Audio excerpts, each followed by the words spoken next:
మోదీ మెప్పు కోసం కేటీఆర్ ఆరాటం, రాహుల్ గాంధీని విమర్శిస్తే సహించం అని చెప్పేసి పిసిసి చీఫ్ మహేష్ కుమార్ గౌడ్ అంటుండు. ఇక బీజేపీలో బీఆర్ఎస్ విలీనంలో భాగంగానే కాళేశ్వరంపై సిబిఐ విచారణ ఆగింది. ఎందుకు ఆగిందంట సుశీరా, జాగ్రత్త తీసుకుపోయి రేవంత్ రెడ్డి మంచిగా అక్కడ కేంద్రం కోర్టులు వేసేసిండు సిబిఐ అది కాళేశ్వరం కేసుని. బీజేపీలో బీఆర్ఎస్ విలీనంలో భాగంగానే కాళేశ్వరంపై సిబిఐ విచారణ ఆగింది.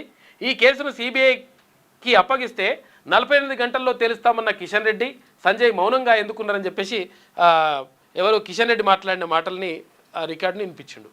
48 గంటల్లో మేము చూసుకుంటామని అన్నాడు. మరి ఏమైనా 48 గంటలు ఇంకా కాలేదా అని చెప్పేసి అడుగుతున్నారు.